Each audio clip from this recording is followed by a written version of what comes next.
Yeah. Love this conversation. Thank you, everybody. So we heard that water justice doesn't necessarily need to be motivated as a Jewish issue. It's an issue because it is so basic. And yet we can, even if we aren't moved by that in particular, we can see how we could use this right to motivate Jewish institutions in that water justice is part of our tradition. And that's true of other faiths as well. And then there's also the spiritual element of this issue that water is life, and that's what constitutes life scientifically and spiritually and all these things. So that's awesome, and I actually think maybe none of those things are in the packet already, so I just want that to be another demonstration that like you have ideas and arguments that can fuel these conversations, and everybody in this room is a learner and an expert. So let's go into the goal of this conversation. So we're having conversations about water justice, not just because it's great to connect with other people, as we've just done, and not just because it's great to talk about important things, but because in having these conversations, we have a goal. Can I hear everyone say, we have a goal? We have a goal! Can I hear you say, we're gonna win? We're gonna win! Great. Okay, so a lot of these talking points are going to serve you in our water justice work for years to come, because this will be a years-long fight. But in this particular point of the campaign, I want you to understand exactly what we need, because I don't want you to go and have these amazing conversations and then not actually point people to what we need at this moment for a victory. Does that make sense? Yes. Okay. So what we need is these bills that we spoke about are in the Michigan House of Representatives. They have been awaiting a hearing, like many other bills related to water justice, for 2 years. They have not yet had a hearing. Our goal, a very winnable goal, is to get a hearing on these bills as a first step towards policy change. The person who has the power to give us a hearing is the chair of the House Local Government Committee. His name is James Lauer. I'm not clear on that. That's a question I'll add to the list of questions. And he represents the 70th district, which is, where is this? Montcalm and Gratiot County. Great, good active reading. Montcalm and Gratiot County. I think it's okay for this part. This is the packet. So he has the choice of whether to schedule a hearing. He has not completely dismissed that he might do this, despite his political leanings maybe not being in line with the legislation. So it's within his power. The most important people for him to hear from are his constituents, people who live and vote in his district, and other members of the committee, who you'll also find the names of in your packet. It happens in situations like this where the chair will not decide that something is a priority for a hearing unless other committee members are saying, yo, I'm hearing about this from a bunch of people in the district, I need them off my back, or maybe, yo, I'm really excited about this, I think it's the most important legislation that we're considering right now, can we have a hearing? So those are the most important people that we need right now. We have a lot of people who are saying, oh man, I'm so passionate about this issue, I'm gonna call Representative Lauer, but I live in Ann Arbor. It's helpful, it's good for him to hear from anybody, but who he needs to hear from the most is his constituents. We also have people saying like, I'm so jazzed about this, I'm gonna get on the phone to my representative. Also helpful, and that is actually more helpful because we're gonna need the support of all of the Michigan House of Representatives when we see these bills in the floor. But that person's energy is actually most helpful right now if they can get connected to constituents of the committee that has the power right now to give us what we want. Does that make sense to folks? Okay, great. So that's the backdrop of this conversation, because if you talk to, and it says this in the packet, like you get a gold medal if you connect with somebody who's a constituent of this committee, and you could get 2 gold medals if you connect with someone who is a constituent of a Republican on this committee. Those are going to be the most pivotal votes. A lot of the people you're talking to will not be constituents. If you're continuing to have these conversations at your dinner table and at synagogue and stuff, the people you're going to be talking to, you're actually mobilizing them to get the word out so we can build a list of constituents, and those are going to be the people we're mobilizing to do the calls and send their letters and come to Lansing next year, which is something that we're cooking up with People's Water Board. we'll contact them at a later date. Sure. Which, So there's one page, and I think we'll go back to more specifics around the action piece, but I want us to get practice in having, conversations about the problem and the solution more basically. But the action piece tells you that, it's the one with like the metal, clip art on it, that we want to get in touch with them, so to have them sign up to support the bills so they can be part of this list of constituents that we're looking to mobilize. They can call and write their representative starting now, but we would really like to keep track of all of those things, and it's much better if we can connect with the person and they do their call to a representative and we can continue to build a relationship with them and get them to Lansing. So we do want them to sign up, because if they just make that call from home, one, we don't know what happened and that we like accomplished that within the goals of the campaign. Two, we don't know that we can connect with them further and they might be willing to do more. And three, we don't know what they've heard back from their representative, if they did, which is important information as we're trying to like build information about the landscape of this committee. Yeah. No, I was trying to absorb all this, it's a little bit hard, but the idea that there are a lot of commercial enterprises that also are way behind on their water bills. And I don't know how many of them got shut off, but I remember there was a big to-do about it in the news that very few of them had. And is there any, and I know at the time, saying like these commercial businesses owed X millions of dollars and they did not get shut off, whereas residential users who together own 1/10 of that amount were getting shut off in large numbers, provides a kind of compelling argument, even if people aren't sympathetic to the poor. They may be sympathetic to people being treated badly and and so there's different ways, but if you need to have those numbers in there, I think, to make the argument compelling rather than just say, commercial people owe money too. Absolutely. Okay, so add numbers to that. So I'm gonna move us on because it seems like a lot of these tips that people are giving will come out in our conversation, and we also have a growing list of resources on it, and you'll find an FAQ that's linked in there that's just like getting bigger and bigger, and we're gonna continue as we're having these conversations, and people send us questions that they're hearing and suggested answers that they found effective to keep adding to that list. But I do want us to practice like using our mouthpieces on this, because I think that's actually the hardest part. Not necessarily having the answer to all the questions, but like practicing how we do this. So let's go back to the talking points. And can someone read the 3 things that are in our talking points box? I will. Talking points toolbox. Your toolbox for having persuasive communication about water shutoffs includes your personal story and deeply held values, deep listening, facts and figures.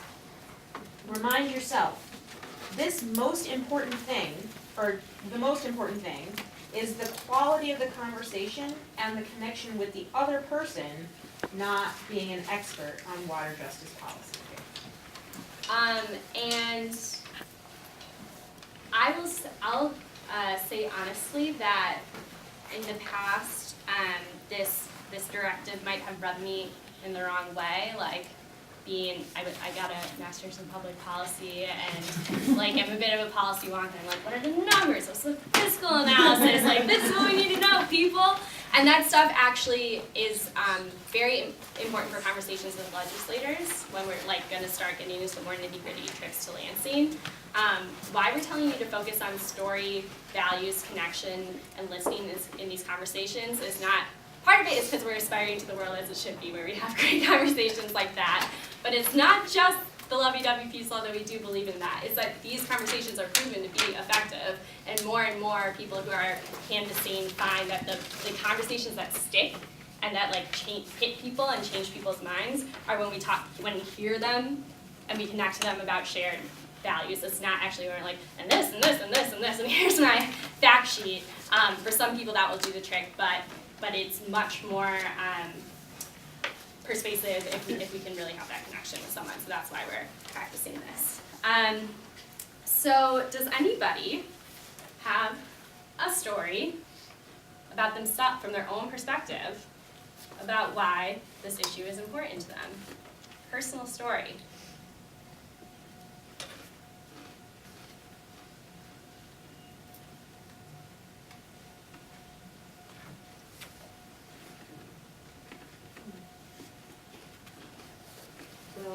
can only say it from a perspective, from a professional point of view. Having worked in the city and gone into people's homes, this issue of people not being able to pay their bills and not having water, and the risk that it puts people in, especially going in and seeing that children don't have fresh water to drink, or it causes a huge sanitary problem. And I've seen this, and I've been in the middle of it, having been working for the state of Michigan, and knowing what the risks are and what the importance is of having to report it, and yet you see that there's a disparity there, and you'd rather do advocacy with different agencies out there that could supply financial resources to the people who really can't afford it. Because when you live it and you see it and you breathe it, it's real easy out here to say, well, you know, we're just subsidizing poor people or whatever, they should take some responsibility. But when it's a question of food, heat, other things, it becomes a much bigger social question. And it's really hard. And when you, and it's so wide. It's so widespread, unfortunately, especially in the city. And even in some outlying suburban areas. So, I don't know if any of that helps, but it breaks your heart, because the last thing you wanna do is have to remove children from a home, you know, and break up families, and yet you can't keep children at risk. So, this is a, you know, it's a major problem. And I'm personally not even for misdemeanors. I think the bill is somewhat weak in a way. I mean, it's better than nothing, but I don't think there should be any criminalization, period. But I'm not saying that maybe we can't rewrite that, but that's kind of how I feel, so. And that would be fine to share in your conversation, Bobby, that that's something that you wish were happening, this is what's happening now, maybe we can influence amendments, but you don't have to pretend that you think these are the perfect solution if you don't think they are. Yeah, I was trying to find like something personal, my own personal connection to water, and I guess the thing that popped in my head is I babysit a lot, like newborns to middle schoolers. I can't imagine caring for these children without water in their home. Like, I can't imagine what it looks like to put them to bed, what it looks like to clean and prep their food, like what it looks like to keep the homes, like to clean surfaces before they eat on them, what it looks like to care for their bodies. Like I can't imagine like caring for children in a safe way without like access to ready water. That was what I thought. Anyone else? I'd like to share. Sort of to go on that, I think for me, not even just children, but like a powerful personal story to talk about, because it is a universal issue, is that everyone uses water every single day of their lives, you know, and I think that it's pretty easy to sort of forget that we're talking about something that is necessary for literal human survival. And so like, I think a good thing to get people to start thinking about when you're having these conversations is, when was the last time you used water?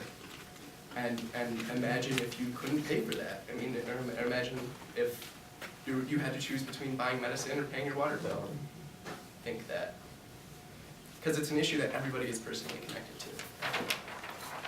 Something I've also used is like those boil water alerts, and like, I remember having friends in the suburbs who were like complaining that for 3 days they needed bottled water. I'm like, imagine if that was your life for years. Like, imagine, and I think that like thinking about like their recent experience, and most people we're talking to have had a boil water alert in recent memory, like how much of a nuisance was it when you had water, you just had to boil it? Think about if you didn't, I don't know. Great, okay, so those are all excellent examples. I really appreciate all those people, thank you so much. So that is the piece that we really need to remember is show who you are in this conversation and share some of the values that make you care about this issue. And I bet you 90% that this person will hear some of their values in your story, and it will help them to see that they have a connection to this issue. Deep listening. Okay, so first let's say you're talking to somebody who's like, also goes to Congregation Tehillah and has been considering getting involved in DJJ and was like, what's up with this water justice stuff? And then you tell them and you have this great connection and they're like, great, okay, I'm gonna organize a trip to Lansing, like blah, blah, blah, blah, blah. If you'd like, I mean, it'd be great if you were to go out and be friends with this person and continue to organize with them, but you can end the conversation there, if you like. Once you've won their support to like get involved in this issue, you should also listen to how they feel with this issue. But deep listening is especially important when we're having conversations with people who aren't sold or are actually in opposition to the legislation, or maybe think they're in opposition based on what they perceive as the legislation, but might not be accurate. Can people, some of you have had like training in deep listening. I know a lot of people were at the one-on-one training that we did earlier this year, and a lot of other organizers do this. Can anyone share why we might want to engage somebody, why we might want to deeply listen to somebody when we're having this conversation? Yeah. I think about my job, I'm a financial counselor, and I just noticed that if I spend the whole conversation talking, that nothing I say registers. That like, if they're talking, it means that they're engaged and connecting and that they feel sort of heard and held and trusting. And I think that that's what allows them to do deep listening as well.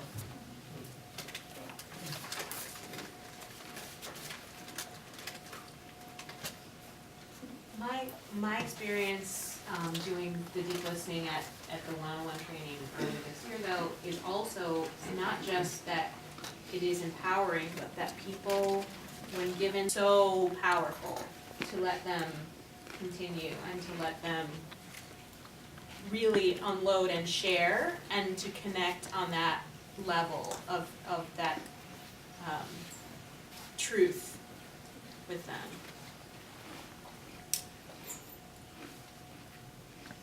Does anyone have a hard time deeply listening to people who disagree with us?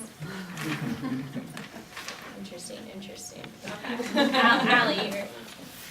Oh, I was just gonna say, like, what I wanted to say before was that, like,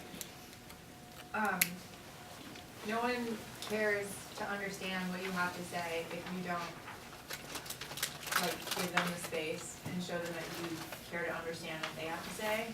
But it can be difficult to, like, listen to somebody spout off, like, things that you know to be, like, deeply, or just, like, go against your values in a fundamental way. And to listen to somebody say that and to hear it and to not just be like, okay, kind of fuck you, you know? So, yeah, great. Okay, so we listen to feel connected to people, so people feel connected to us.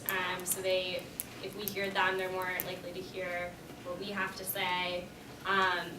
One other reason that we listen in these conversations is that's when, like, we're really, really listening to them and not, like, preparing for our next retort. We actually might hear things that will be helpful to us having a conversation with this person, like a misconception about what this legislation is, or a value they have around fairness that we can, like, redirect the conversation to. So we're listening to hear who this person is and how we can access them on this issue.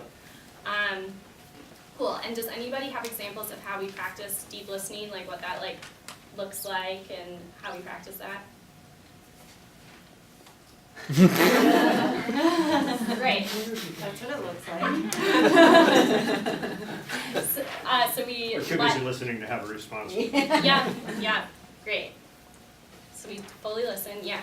I find that it's nice if you tell someone I hear you, and also to try to like summarize the things that they were saying. Like, so I think what I'm hearing is like X, Y, and Z, so they can correct you. Like, say if you didn't hear them correctly.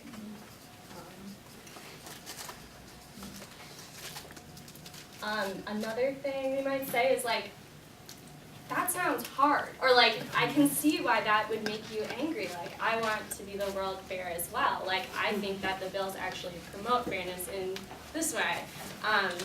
And yeah, just like resonating with their emotions, and saying things like, yes, I affirm this value with you, and that's why I think that we should have this policy change. Okay, cool. I think people have some practice in this, but don't forget everything that you're saying here now. I have a really freaking hard time with this. I spend a lot of time with awesome people like you and having great conversations about these issues. And like, as soon as I hear somebody be like, we're gonna have free water, I'm like, Gah! Another really important point in your background that is to breathe. Take a second and breathe, and that'll help you listen more because you're not talking, you're breathing. Great. Okay. To say the nonverbal part of that is just as important as any of those verbal, sort of reflecting, and resonating things, so good eye contact, open body language, all the signals that you're sending physically, that you're actively listening to people are so important. Great. Also, can I just add one more thing, and that's just starting where it's an obvious, I don't wanna overuse the term, but it's a form of like, think ahead about who you're speaking with, and you may not know much, but you could probably pick up on some spaces, but you know, could start from a place where you think you can agree. You know, have you ever been thirsty? Oh, me too.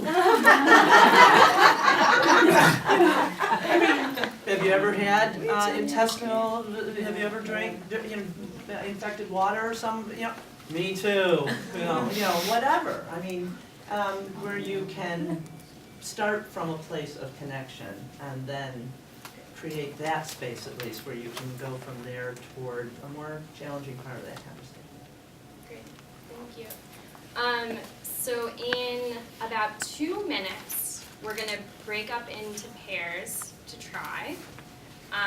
One person will have the opportunity to like pitch person B, and then we'll flip back. I know that I've been like trying to really center you on presence and story.